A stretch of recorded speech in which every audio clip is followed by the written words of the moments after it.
Adrian Carton de Wiart was not merely a soldier, but a living contradiction of human limits, a man who seemed to exist in open defiance of pain, probability, and even common sense. Born in 1880 into an aristocratic Belgian family, he was expected to follow a respectable path through diplomacy or academia. Yet from a young age he felt an irresistible attraction to danger, as though comfort itself were a kind of imprisonment.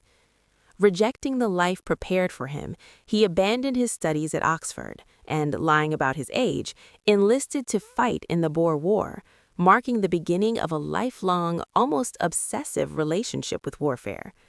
From that moment on, conflict became not just his occupation, but the environment in which he felt most alive. During the First World War, his story took on a nearly mythical intensity. Serving in multiple campaigns across Africa and Europe, he accumulated wounds at a rate that would have ended countless lives. He was shot through the face, the skull, the stomach, the ankle, the hip, and the leg, each injury carving another mark into a body that seemed impossible to destroy. Perhaps the most striking episode came when a hand injury left his fingers mangled. Frustrated by the hesitation of surgeons, he reportedly tore off the damaged fingers himself, an act so brutal and deliberate that it feels almost symbolic, as if he were shedding weakness rather than flesh. He lost an eye in combat, and the black eye patch he wore thereafter became part of his legend, giving him the appearance of a figure stepped out of a darker, harsher world. Yet what made him extraordinary was not just his capacity to endure pain, but his complete indifference to it. He repeatedly returned to the front lines, often leading from the front with a fearlessness that bordered on recklessness, exposing himself to enemy fire as though daring fate to strike again. Against all odds, he survived, earning the Victoria Cross for his actions, one of the highest honors for bravery. To those around him, he must have seemed almost unreal, a man whom war could wound but never defeat. Between the wars, his life did not settle into quiet reflection.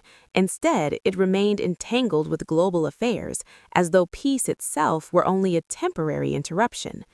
When the Second World War erupted, he once again stepped into the chaos, despite being well past the age when most men retire from danger. In 1941, his plane crashed into the Mediterranean Sea, yet he survived not only the impact, but also capture by Italian forces. Even imprisonment could not contain him. He spent months digging a tunnel to escape from a prisoner of war camp, eventually breaking free and traveling across the countryside before being recaptured.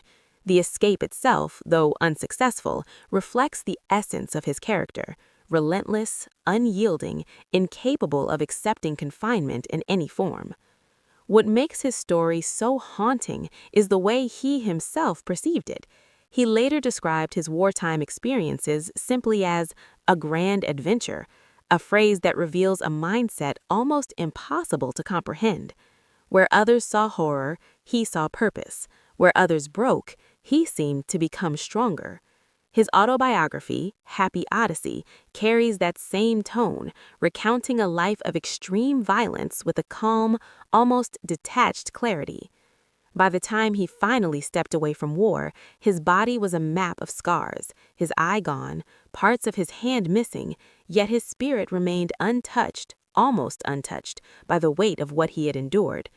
In a century defined by unprecedented destruction, Adrian Carton de Wiart stands as a figure both inspiring and unsettling, a reminder that within the extremes of human experience, there can exist individuals who do not simply survive history, but seem to belong to it, as if war itself were their natural habitat.